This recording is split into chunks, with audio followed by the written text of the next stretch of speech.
Thank you so much for joining us today. My name is Eve Pazitek, and I'm the director of the Rush Wellness Program. I'm so excited to open our third mental health forum this month with you all. Over the past 2 weeks, we've discussed issues like social isolation, health equity, and other psychosocial strains on our mental health. I think it is so important that we continue to create space to talk about these challenges that we encounter every day in healthcare. We're here today because October is the time of year to pay attention to ourselves and to each other. As a community, we can support each other through this hard time. Today, we are talking about mental health so that we are collectively more aware of how we feel and know how and when to get support. Oscar, if you could proceed the slides.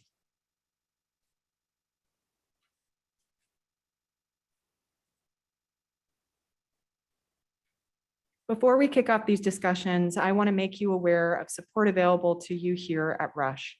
The wellness pathways are an easy way for you and your colleagues to get the right help right away. You can access Rush behavioral health support 24/7, whether that's through our Rush Wellness Assistance Program or through the Wellness Triage pager by paging 2323. You see here on our slides that we'll continue to have these discussions through the end of the month. Let's use these forums to acknowledge that it's okay to not be okay, to acknowledge that we can support each other in our time of need, and to acknowledge that you are not alone, that we are a community here at Rush. I'm delighted to introduce our moderator, Angela Cooper, our Chief Nursing Officer here at Rush Oak Park. Thank you for being here today and for taking time for your well-being. Angela?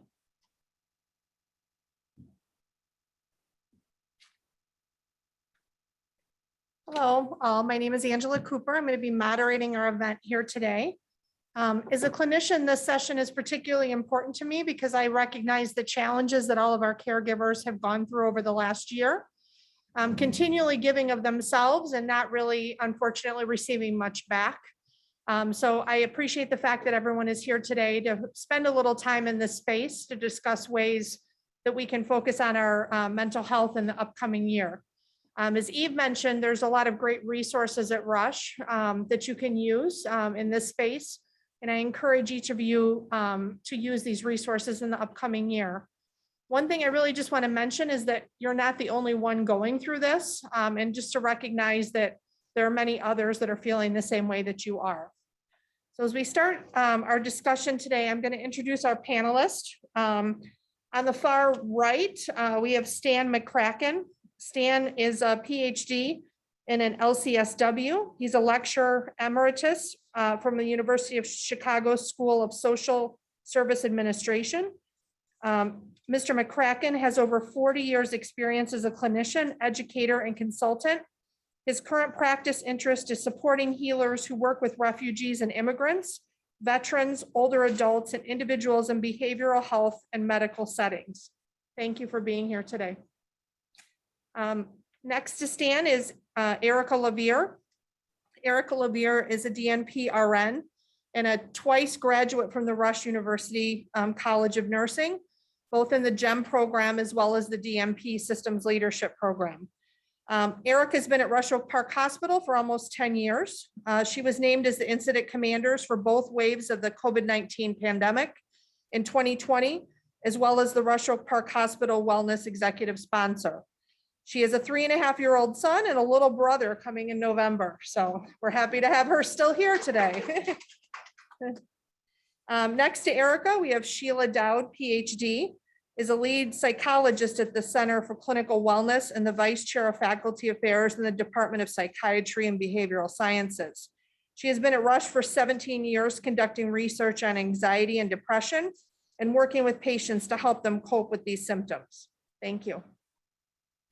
And then last but not least, we have Aoife Lee, BCC, Rush Oak Park Hospital Director of Spiritual Care and Mission. In addition to serving as a chaplain at Rush for over 20 years, she's the co-chair of the Ethics Committee and a member of the ICU interdisciplinary team. Trained in palliative medicine, particularly on goals of care and end-of-life conversations, she and her chaplain team provide person care, support, and guidance to patients, families, and staff throughout the pandemic. Thank you very much. So we're going to kind of start with a little more of a broad question. And what do the panelists feel is compassion fatigue? And what do you feel are the signs of compassion fatigue? We start with Sheila on that one.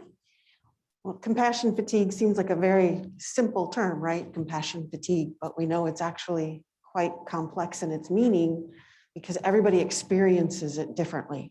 If we think about before COVID, we were already under the pressure, working in a medical center, dealing with insurance, dealing with patients. There was a lot of stress pre-pandemic. So imagine once COVID-19 hits and the pandemic hits, now it's additionally more pressure. And so what's happening is naturally is our empathy is strained, right? And we start to feel generally exhausted from caring for people. And that's really the meaning of compassion fatigue. Erica, would you talk about maybe some examples you've seen? Oh, is this one on? No, not yet. You can hear? No? Hear now? Now?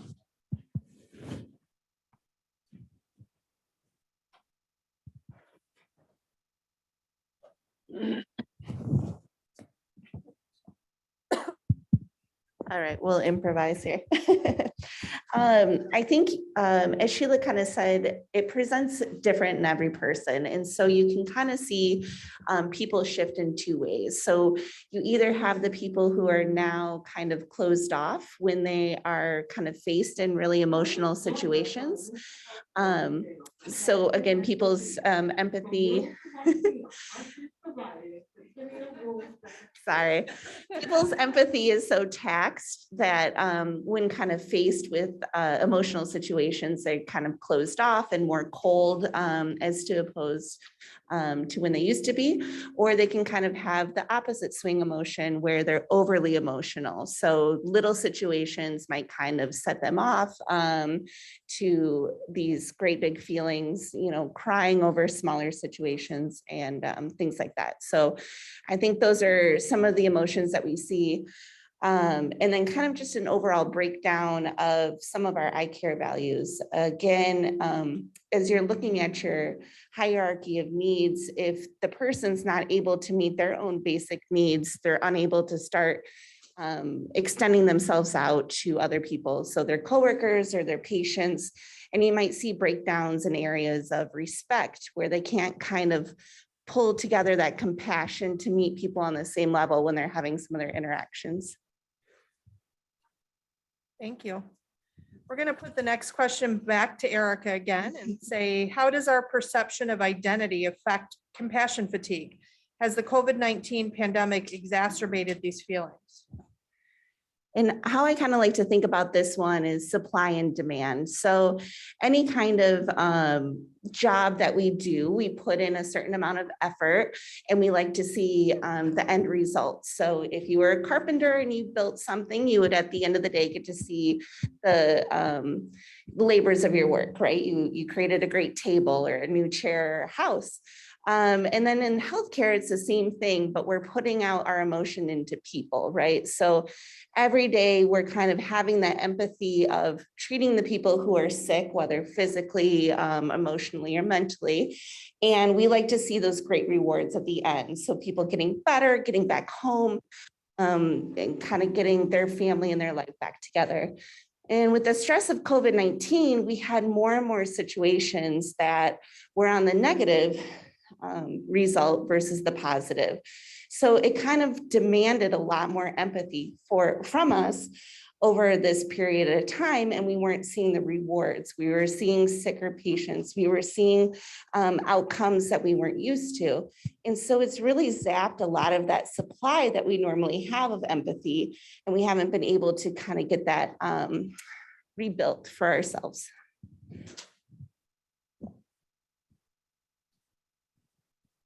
I think that would fall into my middle schooler where they talk about filling your bucket. I think all kids have heard that similar thing. So you have to fill your bucket in order to be able to kind of give your bucket to someone else. So I think falls very much into that same category.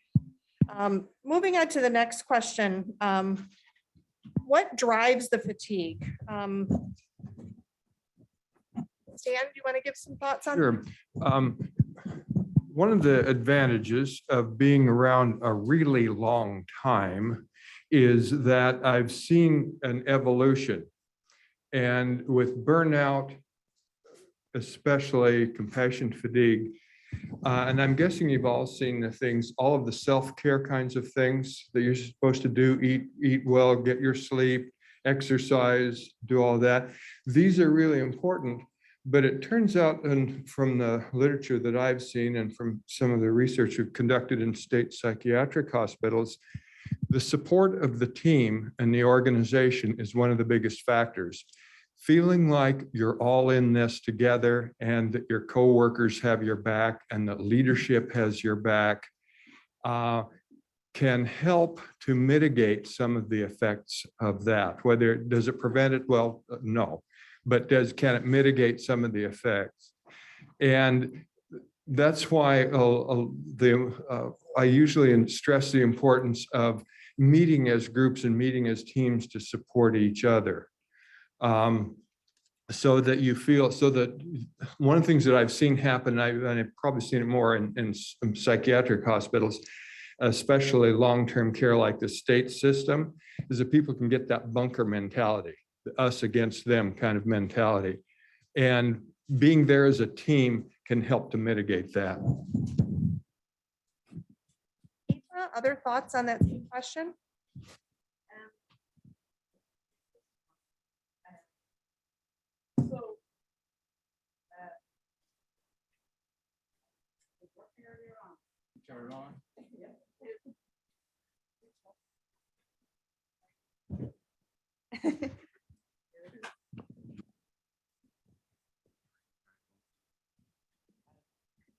Let's see if Anton can work some magic on this.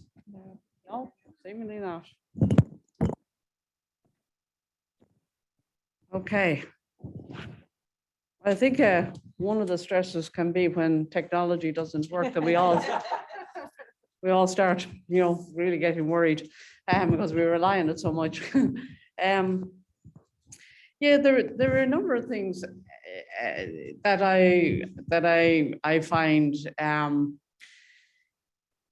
And just following up on what Stan was saying in terms of that institutional support and trying to work with that to make sure that every facet is recognized. And I think one of the things that I've seen over the 18 months or so that are more now, I think in the beginning stages, we had great cooperation when everything when certain parts of the programs had to be closed down, and we had all our focus on the ICU and on the COVID units, and we redeployed people.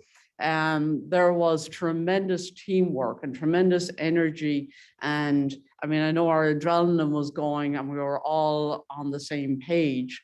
And then of course we had to get back to a normality, though obviously a new normality.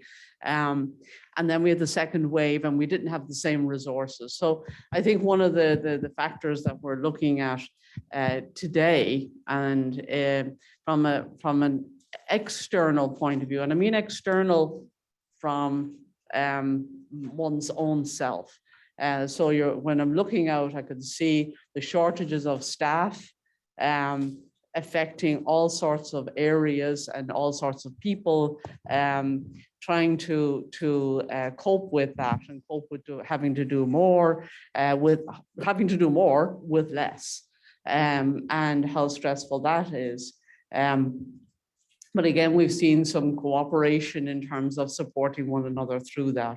But I do think that's a key factor that we need to keep in mind, and keep in mind that if it's affecting me in my area, I want then to say to myself, it must be affecting somebody else as well in their area. So I guess I say that so that we begin to kind of not only be aware of ourselves, because that's the first stage in terms of stress, in terms of fatigue, but also then allowing that to go out to be an awareness of what's going on for the other person. And I think in that way, we continue to work together as community for the common good of being able to take care of patients and families and all that. I think another factor that we're seeing, I just jotted it down. I'm sure Angela, you said something that triggered it for me. We also need to be aware of there's a higher level of anger and frustration in the general public. Okay, and that we see spill over. I mean, I happened to be at the front desk yesterday for a short while in the afternoon or whatever, yeah, the early afternoon. And this person who came, and it was like, wow, not only is this person expressing a lot of anger and frustration, but I'm thinking of my staffing colleague who had to absorb that and try and answer, and there's no answers to it. So there's a lot of that going around, and how do we manage it, and how do we, in one sense, how is it managed, but also how do we manage ourselves in response to that? I don't know what, Angela, I'll let you go on to the next question or whatever. All great points, Aoife. I think the next kind of topic we'll talk about is what happens if you don't address the compassion fatigue and this kind of continues within yourself. Why is it important to be aware of ourselves and others? Aoife, would you like to talk about that one? Yeah. Well, okay, so I mean, I think some of the ones, there are more medical people here that can address the initial thing of it. But I think, you know, obviously you'll find blood pressure will go up and you'll have physical symptoms. Stress is a killer. And, you know, so we need to, that's why it's so important that we address it and that we are able to manage it. I think one of the things with compassion fatigue is how do we then, not only is it to manage it, but is it to help us to even be stronger? And so there are different ways that we can do that, but it's again, that's the very first thing I think is acknowledging it. Because there's two, I want to say here's a big sweeping statement. There's two things about stress and fatigue. It is kind of generated externally, something causes it from outside, but also then what causes is our response to that. So knowing myself, am I feeling stressed now because I'm not in control? I can't fix this thing. Am I feeling stressed because I didn't drink enough water, an important piece? Or am I feeling stressed because of what's going on at home? What is going on in me that is triggering this response? It's not, so then, and if once I'm aware of that, I hope, I can then decide how I'm going to respond. So sometimes up in the ICU, when we have got very, very stressful times going on and, there's too many things happening at the one time. I need to sort of just step back and just sort of take a break. But we have this feeling of, I can't take this anymore. Or do I say, I can do this hard thing today? Depending on one's faith tradition, one might add in, I can do this hard thing with the help of the Lord. So we draw on our inner resources, our inner spiritual resources to do that. But if you can see even just the shift in my response to this outside stressor, that's what we want to do. We want to, how do we turn our anger into fuel to give us strength? And like Angela, you said, your youngster in school, we're emptying out ourselves. And we want to do that because we can't not be heartbroken with some of the things that we're coming across. Now we're going to be adding a little anger into it as well, because there's some sense of, you could have taken better care of yourself, and you wouldn't be in this situation, and you wouldn't be putting me in this situation of trying to keep you alive. So that there is now, as distinct from the early part of COVID, where there was just tremendous compassion and tremendous sense of, oh my God, this is awful. It's still awful. And we've had some very awful situations here. I know most recently we had a whole family, and there were 4 of them here, and 3 of them died, including a young fellow in his 20s. And that's heartbreaking on the staff. And how do I replenish, and how do I keep caring but not be overwhelmed? And that's something, just even if you ask yourself the question, is a step forward. Anyway, I've talked enough. Stan or Sheila, any thoughts on that question? I think from my own experience, when I think back to when this started, I recognized in kind of August of 2020 that I was hitting compassion fatigue. And the first thing I needed to do was to name it, right? 'Cause that's the hardest thing. And then secondly, I had to give myself permission to heal, because I'm a healer, so therefore I should always be healing. And I was at a point in my life where I needed for the first time to really reassess and kind of increase my coping, right? I'd been doing psychology therapy for 20 years, but with this additional COVID, it kind of burned out my resources. So I really focused on kind of name it to tame it, which we've all said, right? Now I've got to give myself permission to heal, and each of us are going to do different things to help. It's going to vary amongst everybody in this room. But once you've identified it and given yourself permission to heal, now is your chance to start learning how to say no to things, right? Figuring out how to create those boundaries. Finding my purpose again. What's important to me? What do I need to do now that we're in COVID? I wanted to find, right, compassion, satisfaction, right? I have to find that satisfaction again in order to help restore myself. Anybody else? I think just Sheila put a very important point where sometimes we have to give ourselves permission to say no, or give ourselves permission to take a break. I think we've all tried to give to others so much that sometimes we really need to give permission to ourselves, and not really feel guilty if we're taking some of that self-care for ourselves, which I've heard a lot of guilt in healthcare providers over the last year, where people feel guilty if they're not always giving.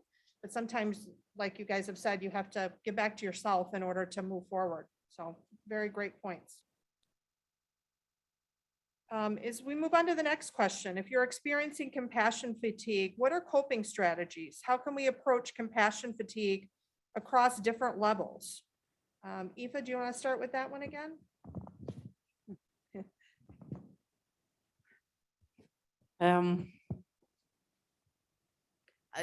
The one thing I will say is the self-care is, it can be big and little. So for many of you in this room who know me and will know that I've lost quite a bit of weight. So at some point, I'm just sharing my own experience, but actually I had this experience probably 20 odd years ago when I was in a very stressful situation. And my response can be to eat, or it can be to exercise and to be aware of the importance. Well, 20 years ago it was bad enough, but now I'm 20 years older, so it even became more important. So that sense of I can control this piece and I can respond and I can take care of myself by doing that physical thing, more exercise, mind what I eat and stuff like that. But then that's a big thing. There's also little things, and I think we each have to learn what are the little things that we can do. I cannot overemphasize the importance of setting your phones timers to 1 minute and to stop and to concentrate on your breathing for 1 minute. And what that can actually do to help you with an overwhelming situation. Sometimes we might need to go into the restroom in order to take that minute and not be disturbed. And that's, we can even take 2 or 3 minutes in a restroom. But to consciously sort of say, and just breathe, not rocket science, doesn't cost anything. And we all actually do have a minute. There is another way of self-preservation that I want to highlight. I want to bring it out because I heard some of this going on too. It's important that you are aware of what you're using on your iPhone, on your cell phones, on your smartphones.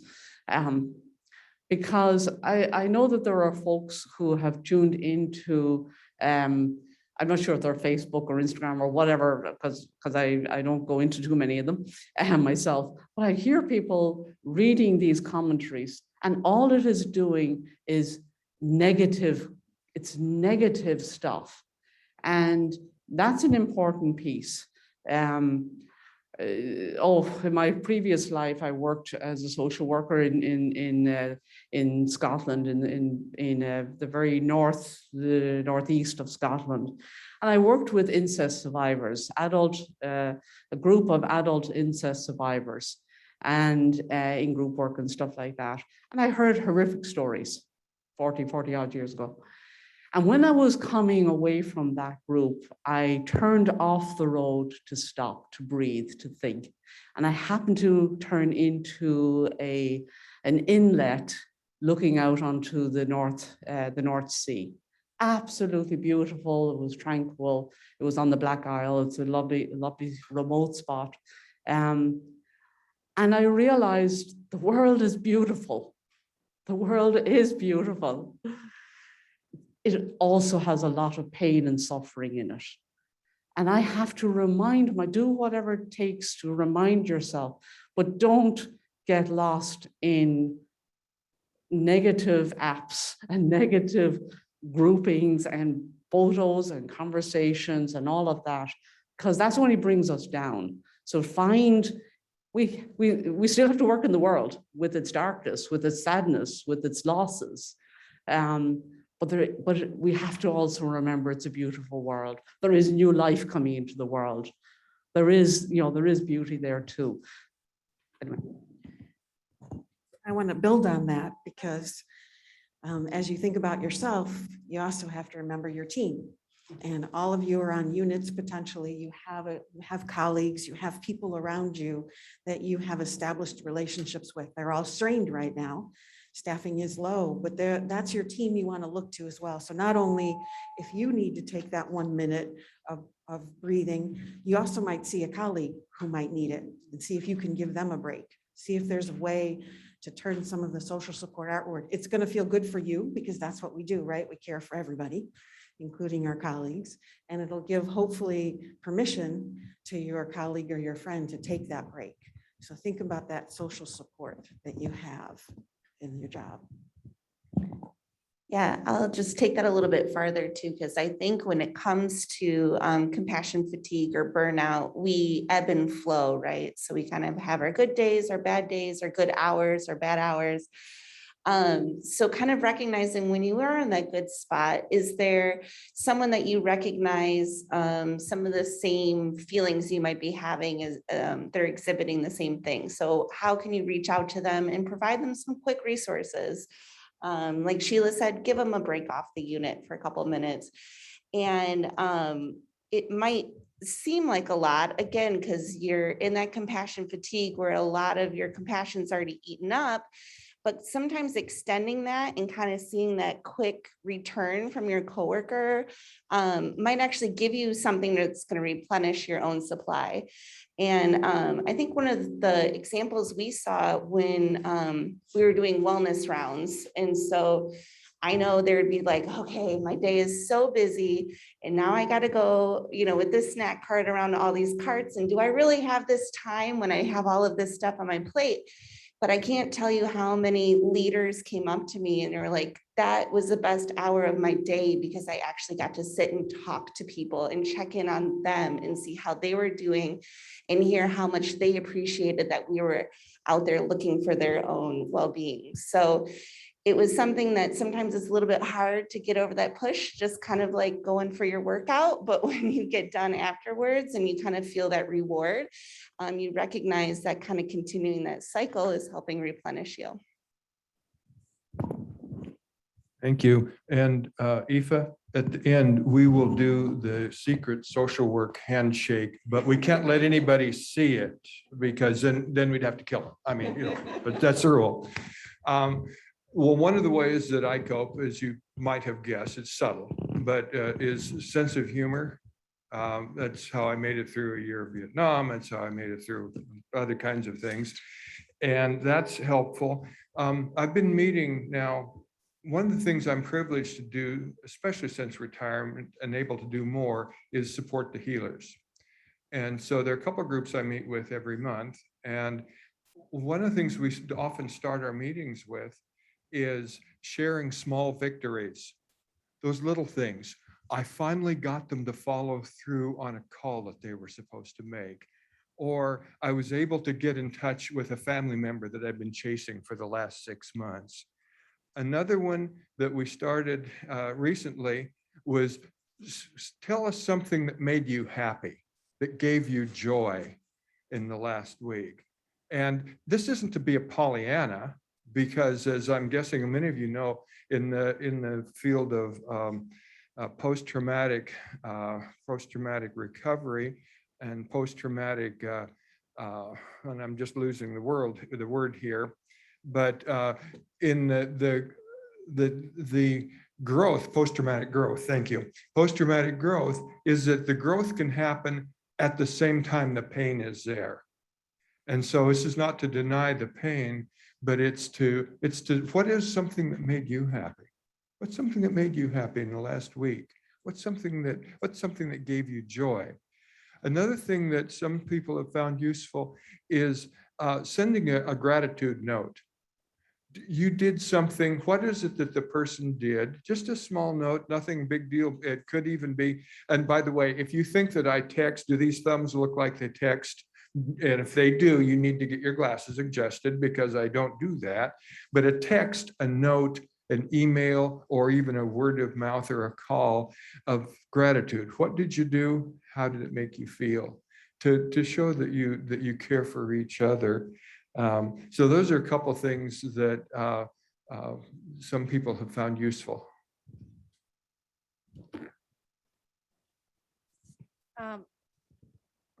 So as we're talking about workload and kind of what the last year has been like, I know that a lot of times it feels like it's never going to end. It doesn't feel like, I mean, we hit after the first wave, I think felt kind of, maybe we're getting to the end of this, and then the second wave came. And I know I've heard a lot of apprehension from people and their concern that what's going to happen next. Can you maybe share some ideas about how you approach it when you feel like the workload is kind of endless? I'd really like to hear each of your opinions on that. I think I'm going to start first of all with working from home, which many people probably here can't do, but there are some of your colleagues and people online that are working from home, is to try and find those boundaries to end your day, because otherwise it can continue to bleed into the evenings. And for some people, they may not be coming back to the medical center. They might be staying home and working. So really create that space that is meant just for work, whether it's a chair, whether it's a desk, a room, depending on where you live. But basically, you're going to devote that area to be work so that you can walk away from it at the end of the day and no longer think about it or get preoccupied with what else you need to do, or hang out there and just continue to work little bits at a time. We really want to figure out a way to end that day.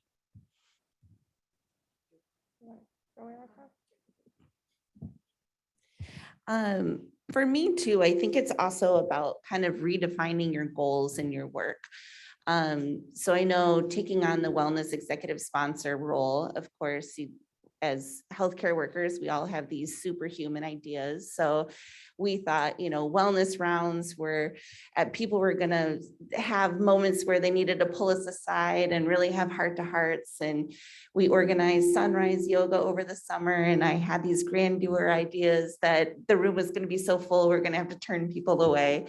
And that was not the case. And so I really had to reflect on my own kind of goals and the expectations I set for myself, and actually recognize that if we impacted just one person, we made a difference, right? So I think we set these very high goals and expectations on ourselves. And as Angela kind of mentioned, that leads into some of that healthcare worker guilt that we kind of fall into. The other thing that I kind of recognized through this process, both with the wellness sponsor, but through my own healing, is just getting back to the stuff that we used to do. So if you're in a moment of stress and compassion fatigue and all of these high emotional levels, it's probably not the time that you're going to take up Pilates or, get on a new hobby or anything. So while we were offering all of these different wellness options, sometimes that's a really big stretch for people to take in when they already have so much on their plate. And what I actually recognized helped myself was going back to the things that I used to do that I just kind of stopped doing. And so a lot of people know me here as the baker. I bake to heal and I bake to give to other people. And in the time of COVID, a potentially germ-ridden cookie was not the thing that you could be going around and passing to the hospital. And so recognizing that, then I kind of stopped cooking. I stopped doing a lot of stuff in the kitchen. And so one day I was just sitting there making soup and chopping vegetables, and I had the music playing. And I was like, this is actually very therapeutic to me because it's something I'm kind of doing that's repetitive. I'm having my own time. I'm getting like the music therapy. And that's not some big habit that I have to start. It's just kind of getting back to the little things that make me happy every day to kind of heal. Don't think I have anything to add to that. It's the old do what you're doing and just do that. And I like that about the chopping the vegetables. When you're chopping the vegetables, chop the vegetables. I have to say, one of the things that I have, a practice that I've taken up is the serenity prayer. I am afflicted with Y chromosome poisoning. So setting between what I can control and what I can't control, that's an area that I continually work on.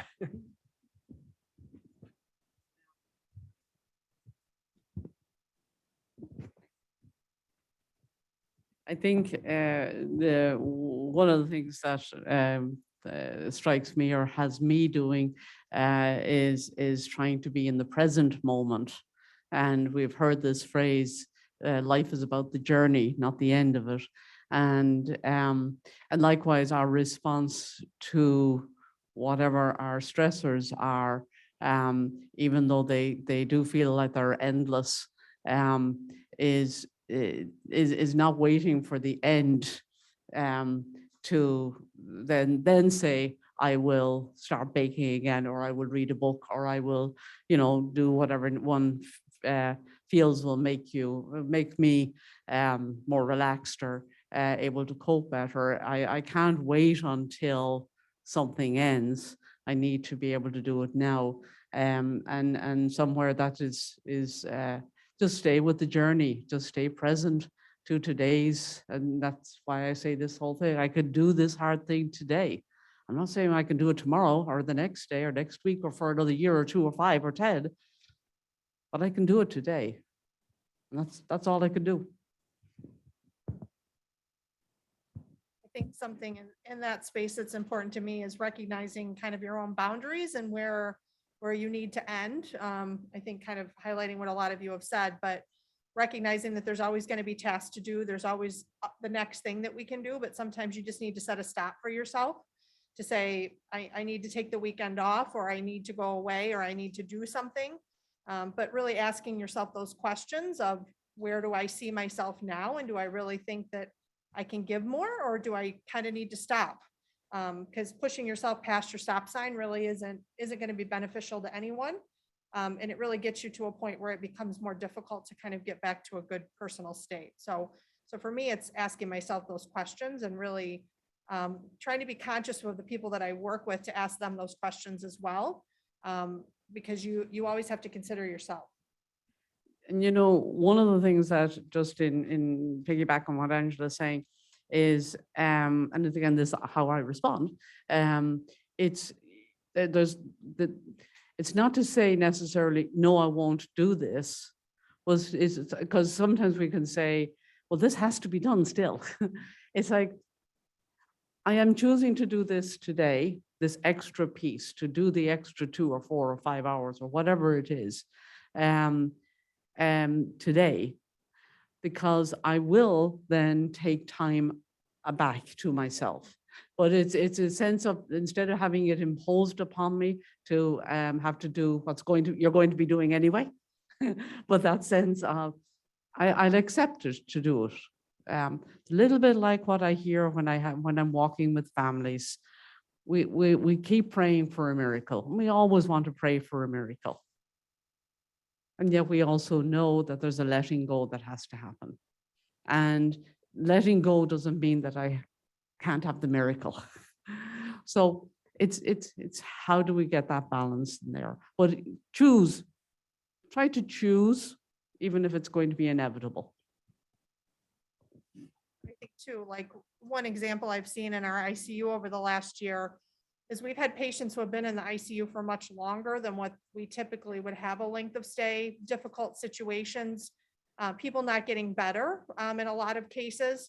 I've seen healthcare workers, nurses, techs who have taken care of patients for long stretches of time and just came in the morning and said, I just can't do it today. Like it's too much. And to see multiple colleagues raise their hand and say, I can do it today, really meant a lot. It means that you have enough vulnerability to say, I can't do it today, and someone's willing to have your back. So maybe you can do it for one day, you're not going to do it for a week, but to really support your peers in that way, that if you feel like, hey, today, as Erica said, I'm having a good day, I'm feeling really positive today, maybe I can take on a little bit of extra today in order to help someone else out. I think has had a positive impact on providers over the last year as well. Kind of moving on to a similar but different topic. How do we nurture compassion in the face of stress and uncertainty? What are some things that we can do in order to kind of make us feel okay in those situations? Erica, you want to start on that one?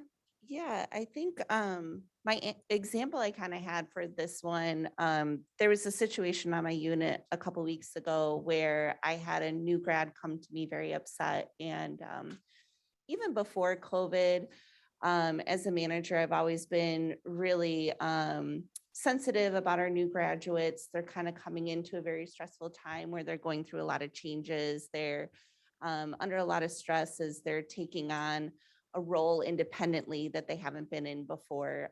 So we really want to make sure that we're supporting them in the first couple of years of their nursing career. And during COVID, this has gotten to be, even more important. We've got nurses who have had virtual clinicals, they've had to adapt through a COVID time too with their schooling. They might feel even more uncertain kind of in their practice because they didn't get the same level of school and orientation that some of their colleagues might have gotten. And they're also coming on at a time that, again, is very stressful on the unit. You've got those COVID cases, you've got team members who are also very stressed out. And this new grad came to me very upset about a situation that she technically wasn't involved in, but because of her work overnight, she witnessed one of her team members get yelled at by another interdisciplinary member. And we really had to sit there and, again, it kind of goes back to this guilt factor where we broke down what she did overnight. And if she would have done anything differently, which the answer was no. And then I had to reframe the situation by taking that member's behaviors out of the situation. So had this interdisciplinary member not yelled at someone and said, okay, no, this is a good plan, let's go with it. I said, how would you feel going home right now? And she's like, I would feel fine. And I said, exactly. You did everything that you needed to do. It was their behaviors that were unacceptable. So I think as Eva kind of mentioned earlier about kind of this angry society that we're in a little bit, we see that anger in our patients or their family members or within each other, and just trying to expand that compassion a little bit, that it's misdirected. It's not necessarily us and our behaviors and what we've done, and kind of giving ourselves the grace that, if we kind of feed into it, then it's going to, again, zap some of the resources that we have, and finding more of the compassion for that person and why they're upset. And with compassion, I think let's start with compassion for ourselves. Okay, I'm guessing you probably 100 times, 1,000 times in the last couple of years heard the expression, put on your own mask first, so I won't say that. But start with compassion for yourself, and when you don't live up to your own expectations, your own standards, have the grace to forgive yourself. It's just us humans sitting around here.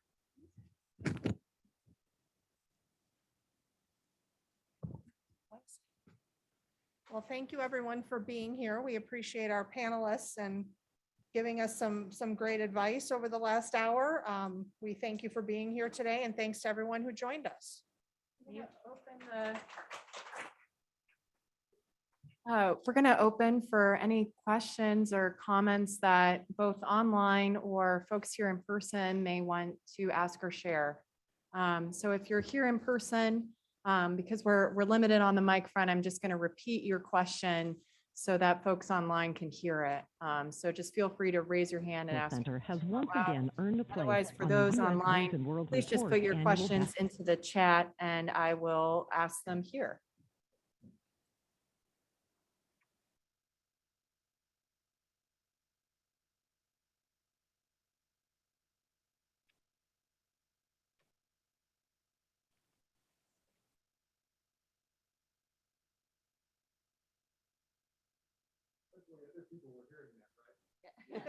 Yeah. Great.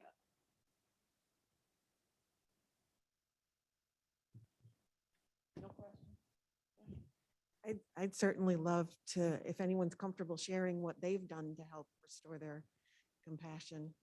It would be great to share because I think we can all learn from each other.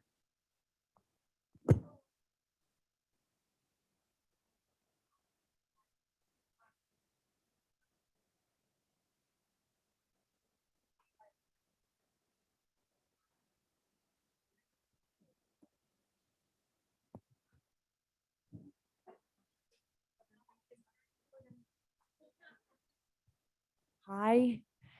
Hi, everyone. I was just saying I'm a social worker here, and a friend of mine, great colleague, mentioned this idea of the spoons. You all probably know this as well. It was in relation to someone with movement disorder, but she was telling me that people who have a limited capability of doing things each day have to think of it like you've got maybe 9 spoons in front of you or 5 spoons. And that's all you can do that day. So one of them is used up in getting out of bed.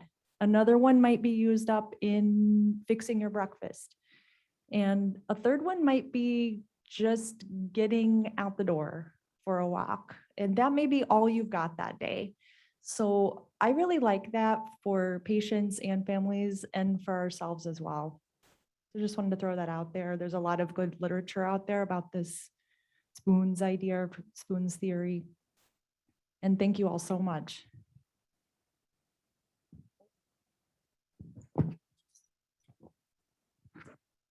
What would you recommend for someone who doesn't recognize they have compassion fatigue?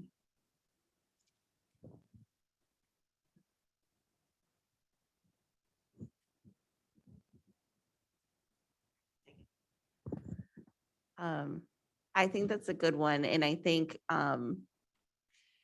again, hard situation, but I did have an employee who kind of crossed that I care boundary of respect. And so we were having a one-to-one discussion about the situation that happened with the patient.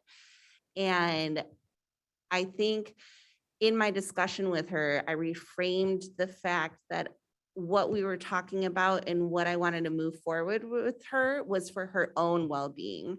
And it's kind of taking that situation out and then kind of recognizing that we have all of these resources and let's work together as a team to kind of get her some of that mental stuff, because it might have just felt like a situation to her, but it was a situation that was outside of her normal character that I recognized she had been dealing with a lot of stuff.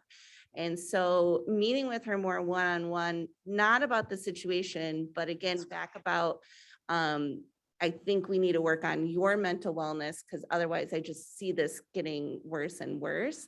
So I think as management, it's a little bit easier, because we work with our employees. If it's a peer, it might be a little bit harder for people to hear.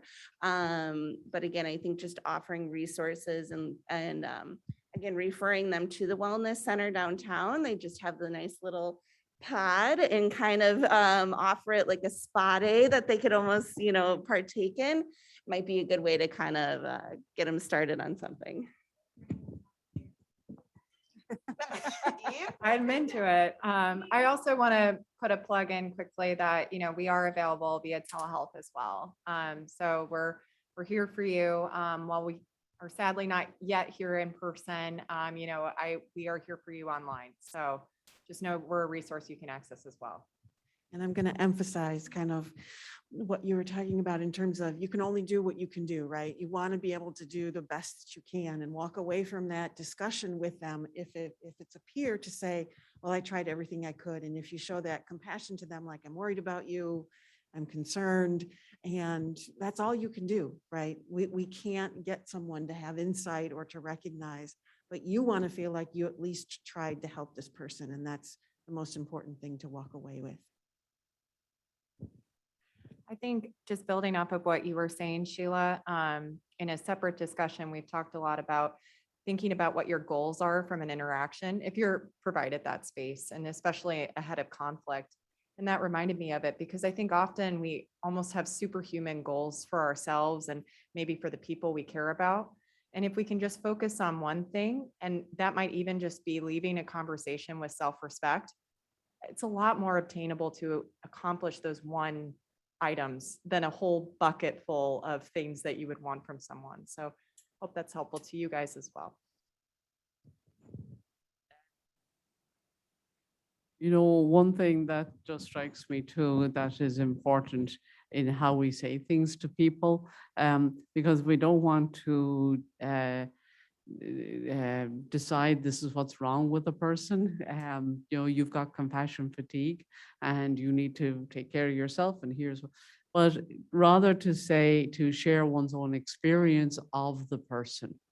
So it's very difficult. It's very different to sort of say, hey, I think you've got compassion fatigue, to say, it seems to me that things are hard at the moment.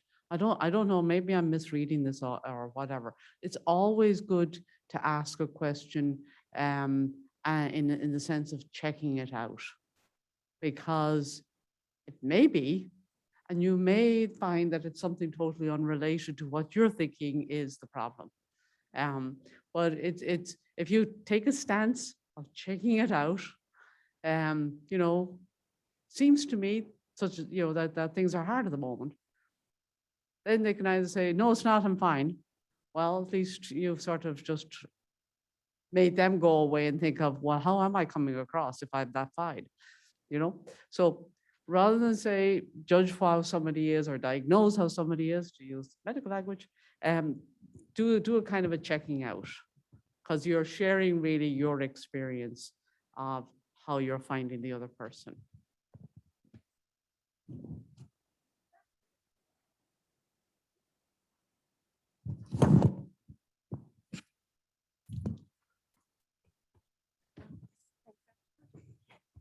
For those that don't know me, I work in the employee health. I'm Carolyn, and I know some of you have come and to visit me, and sometimes I may not have the answer to everything, but something I like to share with you.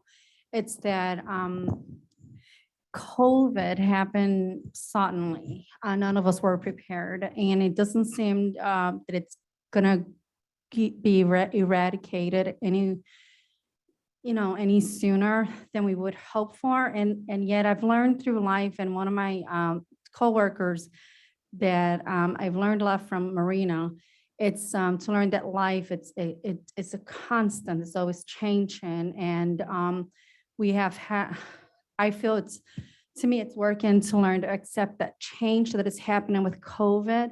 The workplace it's evolving, it's changing with COVID. And I've had to learn to have more of a better perspective my inner image of everything that's happening around. Because anywhere I go, I'm gonna have to face it. If we continue to run away from the problem and not to learn to deal with it, then it's gonna be hard to adapt to the change. So sometimes having that perspective, a positive attitude when coming to work is gonna help. It's helping me. And I wish you all the best too. Okay, thank you for listening.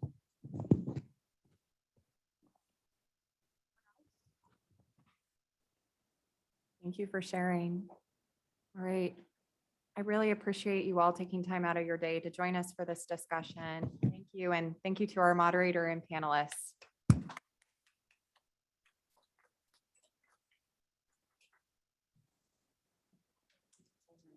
Result.